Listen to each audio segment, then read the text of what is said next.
I'm sure you will have heard of Austlit, a database that is available for all of us at public libraries as an opt-in database with New South Wales Net. And today, Kerry Kilner and Dr. Katrina Mills are going to show us how we can use it for Reader's Advisory. Thank you.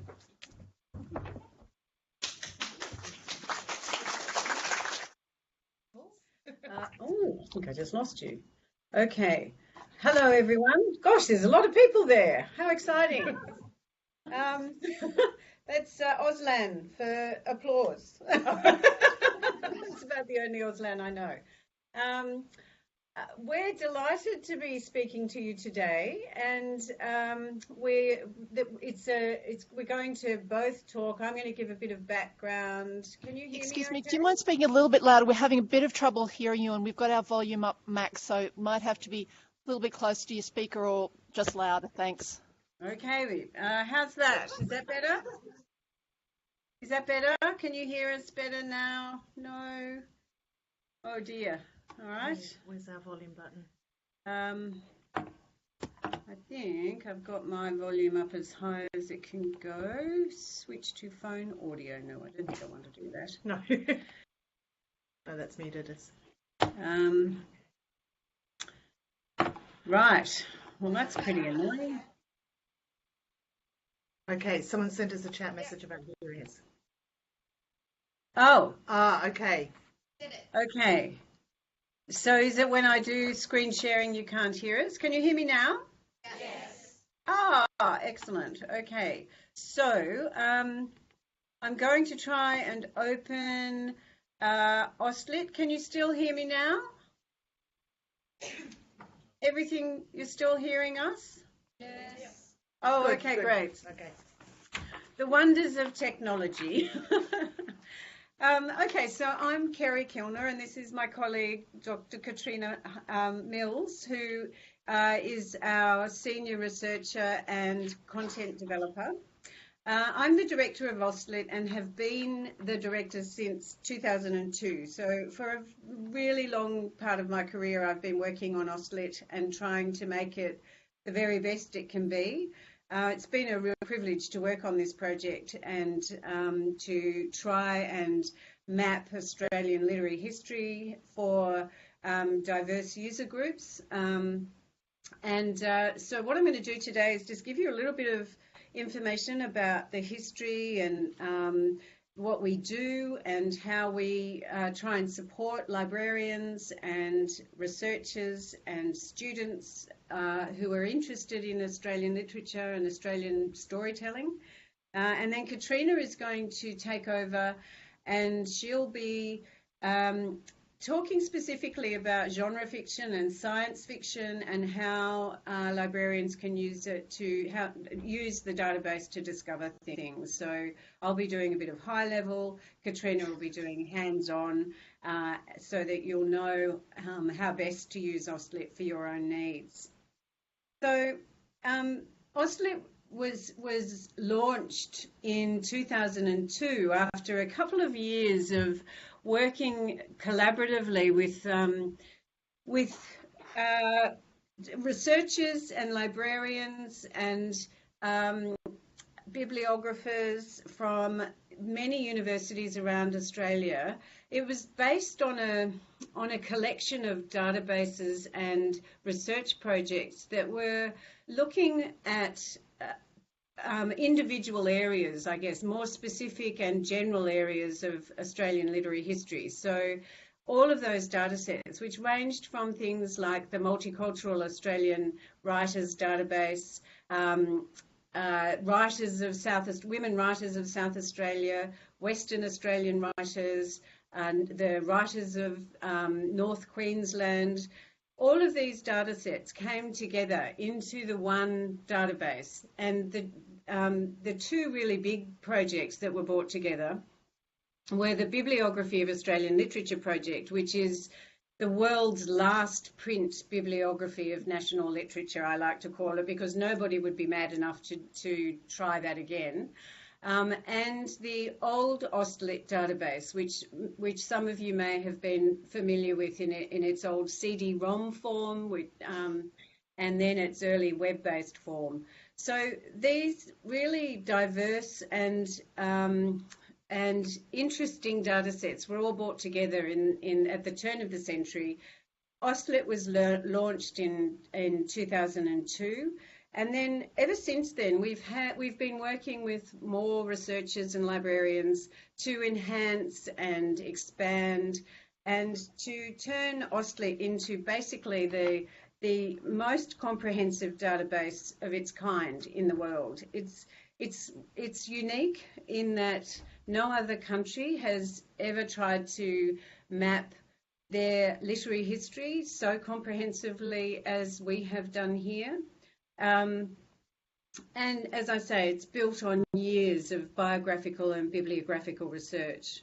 So what we do in Austlit is trace the history of publications. We also record details about the lives of writers and organisations involved in the creation of Australian storytelling and literature.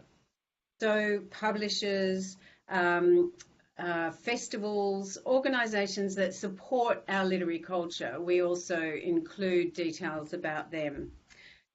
We've got a team of bibliographers and indexers and researchers here at UQ. In our I was going to say heyday, but I actually don't think that's true. In our early years, when we had when we were working to establish Austlit, we had up to 40 people working around the country, creating content, doing bibliographic research, mapping the bibliographic history of Australian works. And now, and that was across a number of universities around Australia, from Western Australia to Northern Territory, in fact, and across the eastern seaboard. Now Austlit is maintained and managed at the University of Queensland, and we have a very small team of content developers and bibliographers and indexers who work really hard to keep the database up to date with contemporary publications, both creative writing, published writing, performance works, so theatre works as well, even if they're not published, and also the flip side of the creative writing, the work that is addressing those creative writing works. So the reviews, the criticism, the literary histories, the biographies, and that sort of work as well. So it's a very rounded database of creative writing and the secondary texts that relate to creative writing. In addition to that contemporary work, our team regularly chips away at retrospective work or retroactive work, as we call it, where we identify gaps in our coverage, historical gaps, and also trying to manage the influx of content that has come to Australian literary culture through the Trove database. So the digitisation of newspapers and magazines has created an enormous increase in available content, literature, literary content and reviews and all sorts of amazing stuff, as you know. So we gradually chip away at increasing our coverage in that retrospective work. A crucial part of our role as research infrastructure, of Australian research infrastructure, is the support of and publication of the results of scholarly research.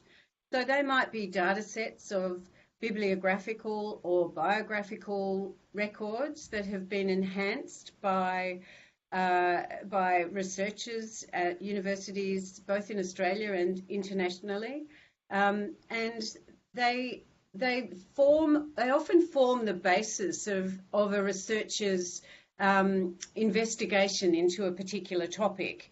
And we're increasingly working with researchers who have undertaken, I guess, what you might call data-driven research projects, where they investigate a collection of texts on a particular theme And then what we can do for those researchers is to publish their data set and scholarly investigations.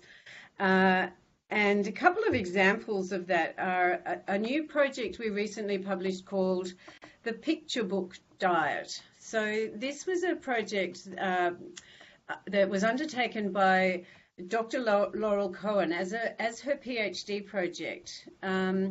Laurel is an editor of children's books and other literary works as well.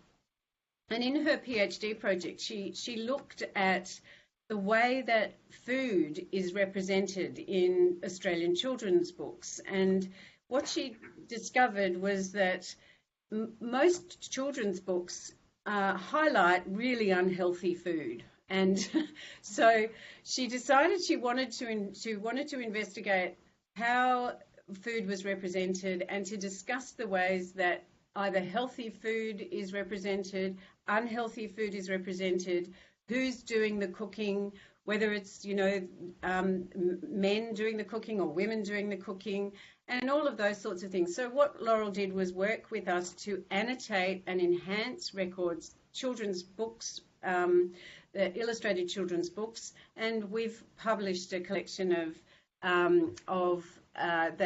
we've published that data set. So when you go into the database, for instance, and you find a particular children's book, you'll see a little icon of a knife and plate actually on the left-hand or the right-hand side of the screen that shows you that work has been analysed by Laurel in that work. Another project we're working on at the moment is called Writing Disability in Australia. And again, this is a project that I'm going to do a little bit of scrolling. This is a project where we've been working with a researcher here at UQ. And one of her areas of interest is that's because I've made it small. That's all right. It's okay. not behaving. Is the way that disability is represented in Australian literature. So Dr. Jess White has helped us put together this data set that allows you to identify texts that refer to characters and with particular disabilities and their point of view. And it allows you to then understand the way that disability has been represented in Australian literary history. Another one that Katrina's going to touch on a little bit later is our climate change narratives project, which is looking at the ways that human-induced climate change has been represented in Australian literary texts, both fantasy texts and more contemporary texts, and we've discovered that there are quite an array of early texts that relate to human-induced climate change. So these ways of managing the data and collating them into interesting subsets of the data is a really important way that we're communicating the results of scholarly research to the public in really accessible ways. So, and one of our most significant and important projects is Black Words, which is the database of Aboriginal and Torres Strait Islander writers and storytellers. Black Words has been going now for over 10 years. We've worked with now Professor Anita Heiss for many years as our cultural consultant. I'm sure many of you will have heard of Anita. And what we do with Black Words is record publications, obviously, and biographies, but we also create a lot of information that allows people to explore First Nations literature in really rich and interesting ways. We've created exhibitions and trails. We've published interviews and essays, and it's a really important resource for teachers because we've tried to tie a lot of the content or important parts of the content to the Australian curriculum, which now has, of course, the requirement that Indigenous perspectives need to be embedded in the curriculum. So that's a really exciting project that we are, really committed to. And again, this is a very unique. I know you can't say very unique. It is a unique project globally. No one else has done this either. So I want to turn briefly now to the way that librarians can use Austlit. And you can use it as a research tool. You can serve your readers' needs. And so, for example, if a reader comes to a librarian and says they've enjoyed a particular book, you could use Austlit to find other books by the same author or about similar subjects. So it's got an amazing and very complex advanced search and a keyword search, obviously. You can use it for collection development as well in a range of different ways. So we worked recently with a library who wanted to make sure that they had a solid collection of contemporary publications by Aboriginal and Torres Strait Islander writers. So we were able to show them how to use our advanced search to look for published texts across over the last 10 years in order to make sure that their collection was comprehensive. And so, they then were able to order those books that were still in print and look for them even in secondhand so that they had a comprehensive collection.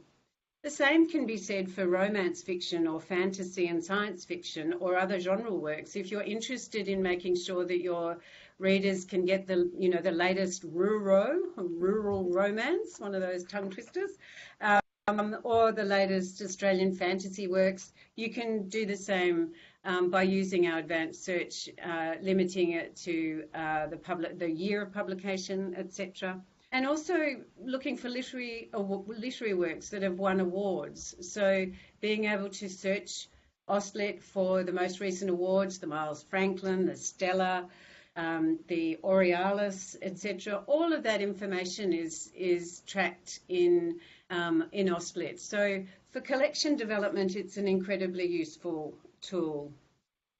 If you're a librarian who's supporting teachers, you can use Austlit to ensure that there are enough texts in your library so that students will be able to read the books, the set texts that they need to read for their English or for history, etc. And you could also make sure that there are other books by that particular Australian author, so that the student or the teacher can read around the set text as well.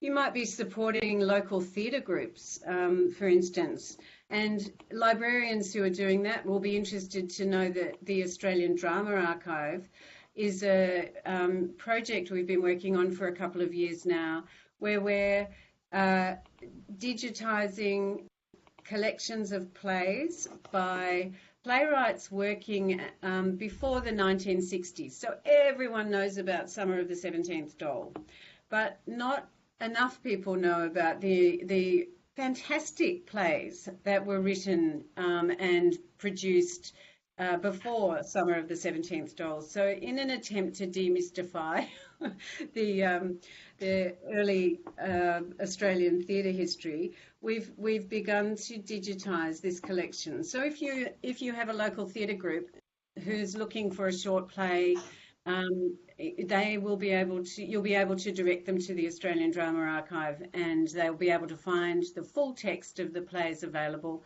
as well as contextualising information such as exhibitions that will talk about the author, the place of the play within the period in which it was written, and also within the history of Australian theatre.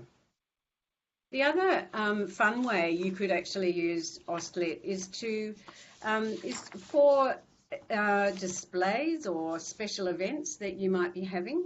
For example, the United Nations has declared 2019 the International Year of Indigenous Languages. So having that as a focus of a display in your library, you could use Austlit to discover some of the information and the online exhibitions we've put together around the International Year of Indigenous Languages.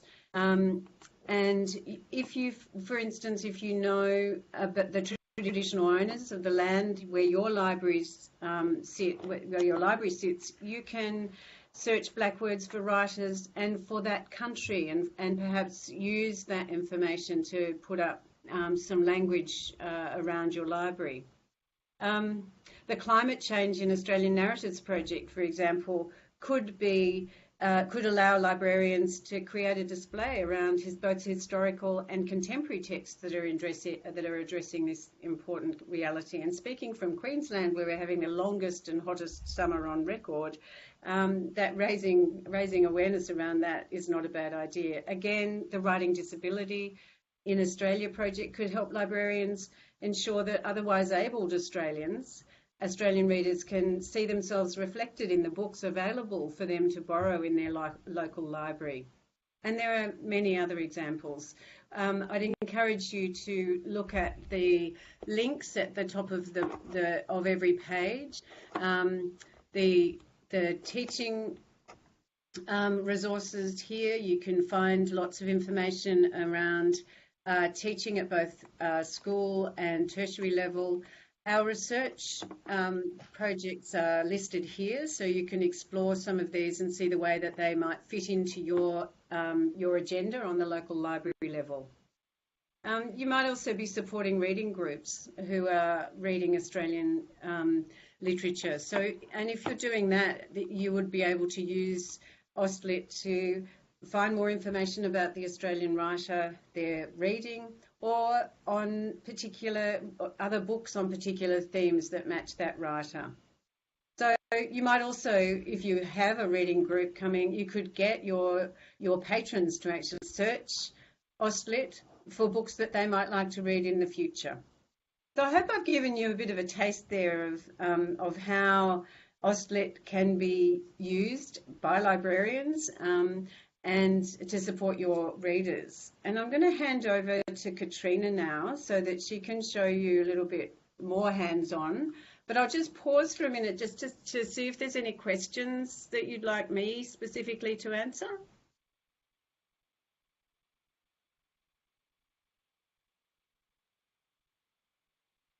No? Okay, well, I'm going to hand over to Katrina now to talk to you a bit more about especially science fiction. Okay, I feel like I've just been kind of staring creepily at you for about 20 minutes, so just bear with me. I'm concentrating on science fiction purely because it just helps to have a focus for this kind of research work. But anything I say here, you'll be able to apply these techniques to romance, fantasy. I'll think of some that aren't genre fiction in a minute. Any kind of form or genre, the same principles apply.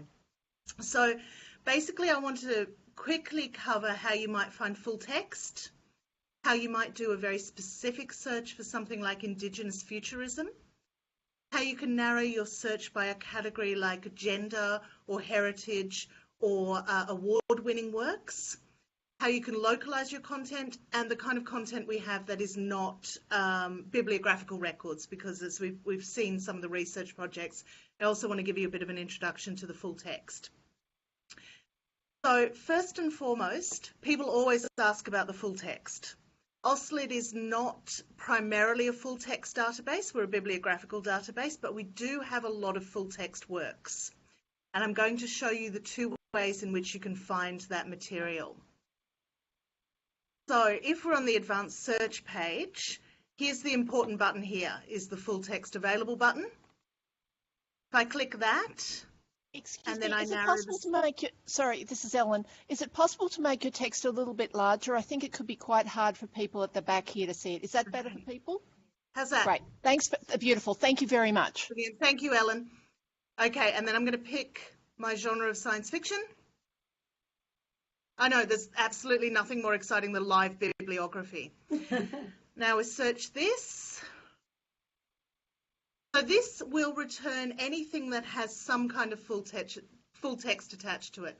That could be something that we've digitized ourselves. It could be something that we've sourced from a third party like Trove.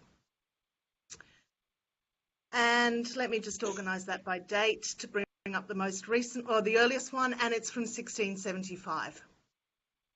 So anything that has this blue arrow or this orange square is available in some degree of full text. It may be an extract that will be made clear on the record. More likely it's going to be the full work available. And that's nearly 2,000 works, even limited to full text. So it's worth searching for those. There's also this full text button at the top of the screen.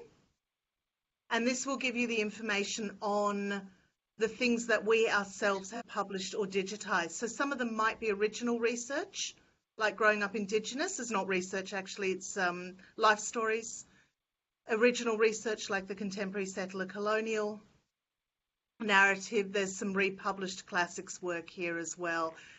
And our speculative fiction full text collection, which is classic speculative fiction by Australian authors that we digitised and have made available in full text for people. So if you're looking for something that's a little bit older, then that's available here as well. And we've got Rosa Praed's one science fiction novel right there as well. I don't know if anyone reads Rosa Praed anymore. She's very interesting, but I think she's fallen out of favour. But say you've got someone who is particularly interested in a specific subcategory of science fiction. I'm going to look at Indigenous Futurism quickly because that touches on Black Words, the data set that Kerry talked about before.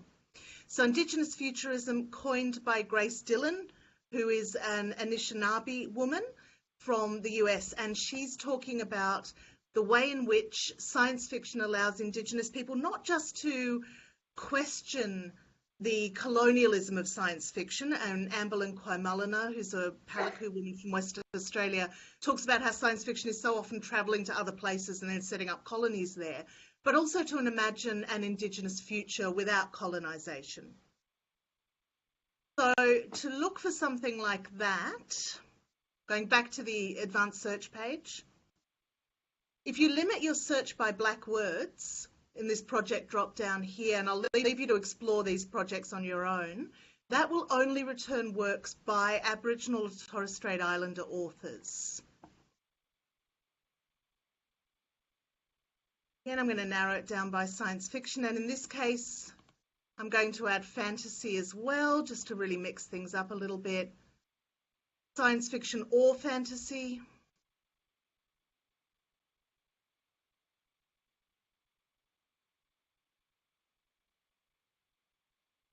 And here we are. Okay, so it goes back quite a way, as you can see, back to Sam Watson, and also Land of the Golden Clouds is another example from the 1990s, the Archie Weller down here. And then more recently, we have, I think Claire Coleman may well be there we are. So Claire Coleman's forthcoming novel. This is a follow-up from, well, not a follow-up from Terra Nullius, it's her novel after Terra Nullius. It's going to be out in August this year. This is part of what Kerry was talking about with collection building. Okay, I know it's very, very exciting watching me do advanced searches on the database, but it is actually a useful way to get into the nitty-gritty of it. Okay, I'm also going to stop saying okay any minute now. So say you're building up a collection and you want award-winning works. If we come down here, we can do that for you. So I'm going to search for the World Fantasy Award. We can narrow it down and we can just look at Best Novella, but I'm going to look at the entire award and just see which Australians have won this.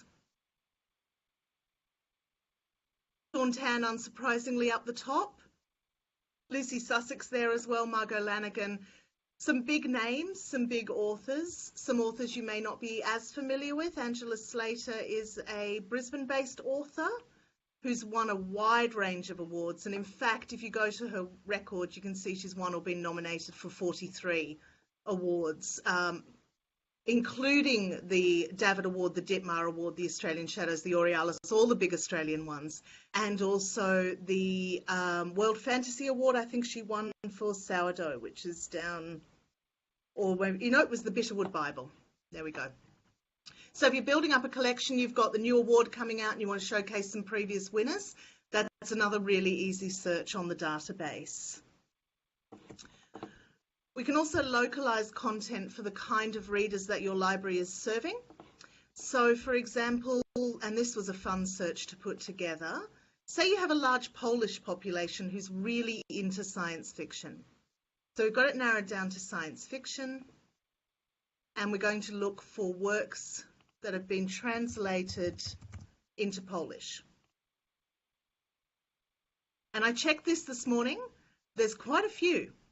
I was a little bit surprised. Some things you expect, Germans are mad for Indigenous writing, for example. There's a lot of German translations of Aboriginal Australian writing. But I was a bit surprised to see up the top here the Polish translation of On the Beach. I probably shouldn't have been, but I was a little bit surprised to find that. 1969, maybe a bit out of date now, but at least you now know if someone comes in and says, I really want to read Neville Shute in Polish, now they can. Kerry's laughing at all my jokes, which I do appreciate. I'm just going to assume that you're all laughing at my jokes as well, and I can't really hear it. Okay. Now, I mentioned that we have original Austlit content as well. We've got the research tab, which we've shown you. I would encourage you to have a look at this. This page is publicly available so that we can give people a taste of the kind of work that we do. And we've sort of pointed slightly at the climate change fiction one already, with a truly, truly terrifying gift there, courtesy of NASA. This is a currently in development research project, but you can have a look at the first page and see what it will end up looking like. So it's going to include a full-length monograph on Australian climate fiction by Dr. Deborah Jordan, and also reading lists of both Australian and international works, as well as the kind of works that aren't normally covered in this. When we talk about climate fiction and you look at pieces in The Guardian, the Conversation and so forth, they tend to focus on the big, easily accessible works, the novels, or maybe films, maybe drama. We're also looking at short stories, and we will also look at poetry, if there's any of that available. So your eco-poetry, the sort of thing that's published in Plumwood Mountain, ends up on projects like this as well as supporting information about activism and about the science. And there are some tips here on how you might want to use this project. Alternatively, we've got a whole range of popular and genre fiction projects here. Climate change appears again here, of course. The diversity in Australian speculative fiction is designed to...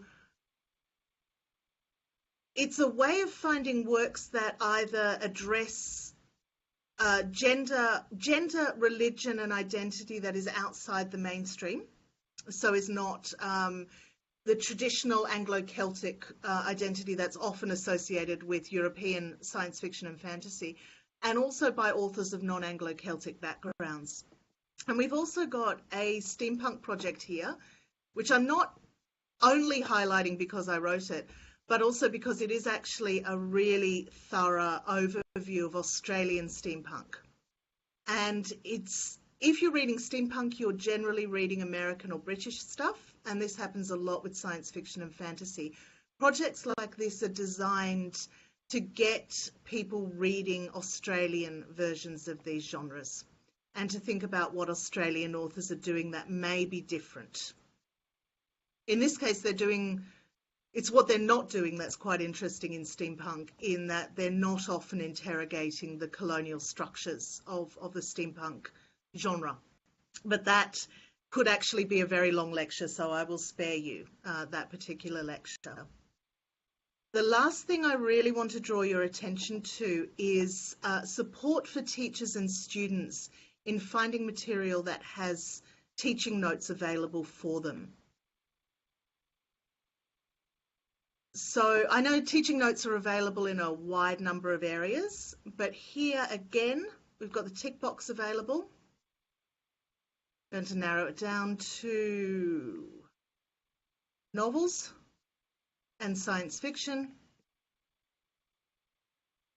And this will return results on work that is actually available with the teaching notes from either the publisher's website or Reading Australia. So those are the only type of teaching notes that we're linking to. Speaking of steampunk, and then we've got the link available here. They will all have this little blackboard available to them. Okay, and Kerry, I'm just sort of bringing her back in, has pointed out when we're looking at an Austlit record, there's information on how to sort of parse them. But don't just look at the central section, which will give you what it's about, what projects it's involved with, and the very exciting bibliographical information, which is what we're all here for. But also have a look at the sides here, which will tell you what the works are about, and in this case, which projects they're affiliated with and where they're set. So we can use these if you get a student in who's just absolutely fascinated by class differences, and that's all they want to read about, because I'm sure that's actually increasingly important to 15-year-olds, and that actually wasn't sarcasm. I think it really is. They can actually come from here to a list of works that are about class differences and just explore those a little bit more fully. Waiting for the search results to load is the most exciting bit. There we go. There's only 2,800 of them. 2,800. Well, it's only 1,700 works, so you know that's not too many. Any voracious 15-year-old could get through those in a year. We also do our own professional development days and provide teaching notes for teachers, and one of those is the Teaching with Fantasy. And I am going to draw your attention to this one because it is really spectacularly good, she says modestly. We brought teachers from all over Australia to the University of Queensland, and we did interviews with them and then a day of professional development with teachers. So all this information is available for you here. Wide range of authors from across the country, very rich, detailed teaching notes, as well as the interviews for the author as well. Okay, so there's a lot of information here that is beyond just the bibliographical details, even though the bibliographical details are incredibly exciting and what we're all really here for. Okay, I think I am incapable of stopping saying okay, but I think I have hit all the highlights that I wanted to cover in what has probably been an extremely whistle-stop tour. I'm going to stop sharing now. Whistle-stop tour of the database. Did any of that spark any questions or anything? Or I just go back to staring creepily at you?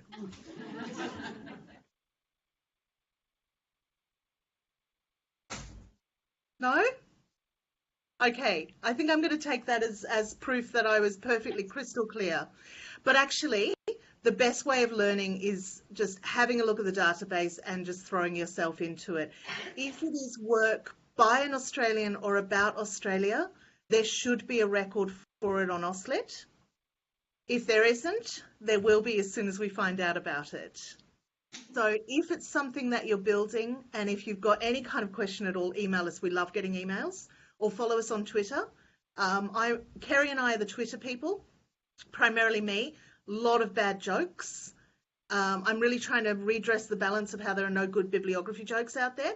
So follow us on Twitter to see what we're doing, or email us if you're curious about what we can actually do for you as librarians. And I think Ellen might have told you that there is an opt-in option for newsouthwales.net. So please contact us if you want to have a trial of the Austlit database and publishing environment, and you'll be able to explore it at your leisure. Okay. I've got a question now, and while I'm walking now, I'll make a quick comment. I was really excited about the capacity to search material in languages other than English. Oh, yes. It's super exciting to be able to track that down, and I think hopefully people will be going back and telling some of their other colleagues about this. Can anyone access your database, or are there any joining fees? It is a subscription service, yes. Yeah. So Austlit is entirely created manually, so there's no automation in how we create our records. And the subscription is what keeps the core team running. But we're not, may I just add to that, we are not Elsevier or Gale. No. And the subscription fees are very reasonable. Hi, it's Kathleen from New South Wales. Anyone wanting to know what the subscription is? Was that a question? We didn't Oh, quite it's a comment, catch sorry. Oh, okay, I'm right. just telling people how to get the subscription details. Oh, Okay, good. great. Yeah. Blog, which is on the New South Wales Net website. As Kerry said, if you want to get a trial, we'll do that for you too. Okay, thanks.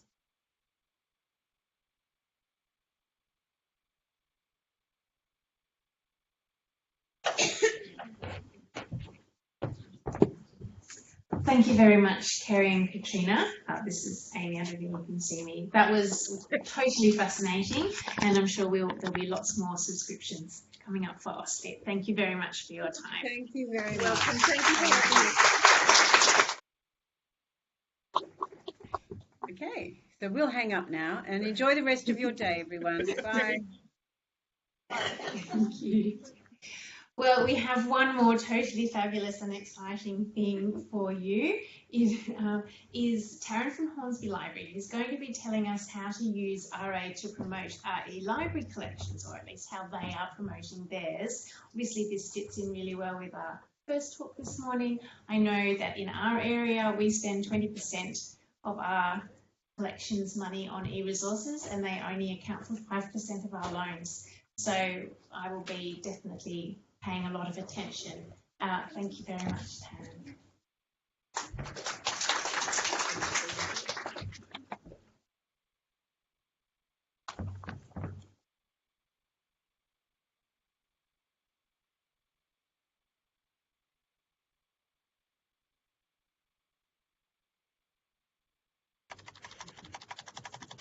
Didn't accept current slide as current slide.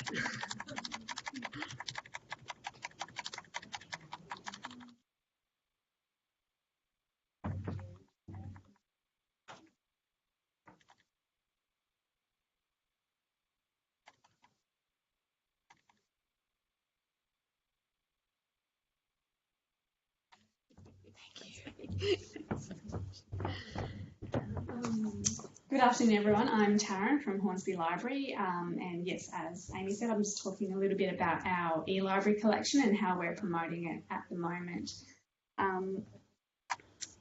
So currently Hornsby Library offers a range of resources to its customers, including BorrowBox, Libby, RB Digital, Mango Languages, Freegal Music, Canopy, Movie Streaming, Choice Lipster, and Storybox Library. Like many libraries, we were spending a significant amount of money on it. Actual loans remain quite low. In order to justify the continued purchasing of the e-library collection, it was clear that some strategies needed to be put in place to promote the collection to customers and the public. Our e-library brochure was redesigned to include the specific products that customers can access with their library card. It's a DL-sized, double-sided brochure that directs customers to the website for more information.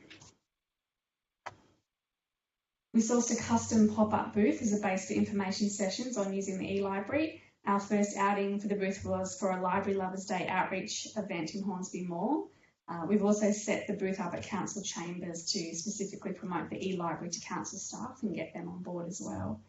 Approximately once a month, we run a drop-in session in the foyer of the library to assist customers with downloading and accessing the e-library. The sessions run for 2 hours and customers are encouraged to come in with any e-library related query. The questions range from things as simple as what is an app to more complicated troubleshooting for active users. We aim to spend as much time with the customer as they need so they can feel comfortable with going home, accessing their chosen app and downloading items. We generally staff the booth with 1 to 2 staff members and have several others, including our tech support team on standby, in case the booth gets busy or there is a more advanced query.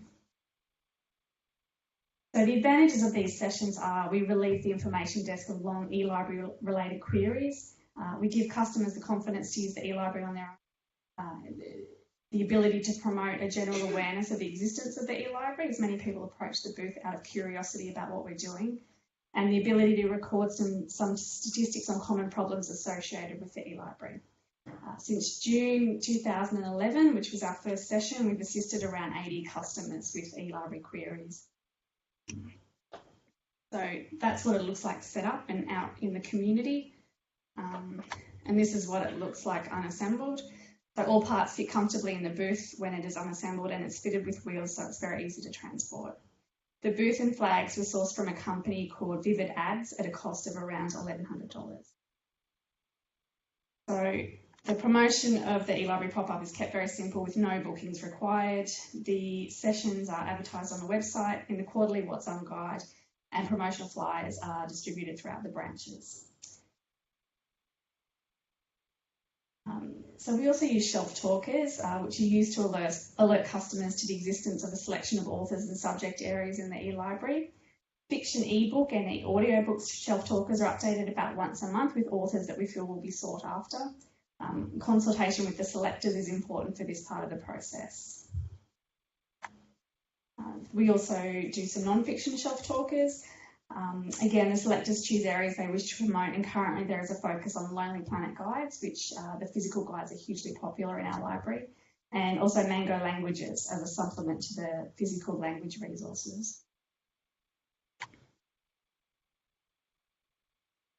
Hornsby Library held a Sign Up September event in 2018 to promote the library in general and to encourage membership. One of the promotions was a library passport listing a variety of library activities that customers could complete to go into a prize draw. The eLibrary was featured on the passport, and customers would receive a stamp if they showed us a library app on their device or showed us that they had downloaded something from the eLibrary. We also had a Talk Like a Pirate Day to promote Mango language. So these are just some of the stats that we accumulated over a 12-month period.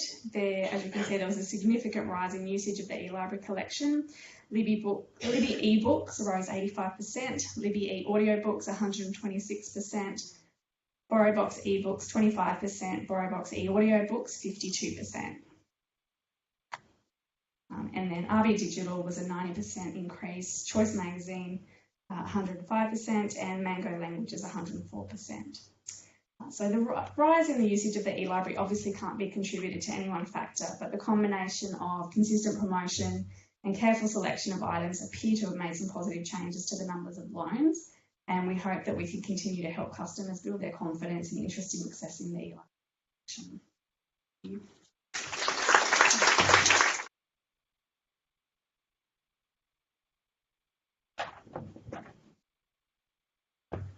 Does anyone have any questions for Taryn?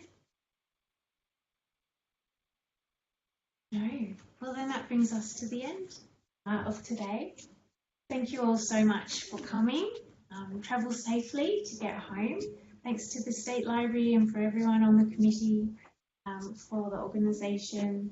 And we will be sending around feedback forms via email. So please give us some constructive criticism so that we can plan better seminars for the following years. Thanks very much.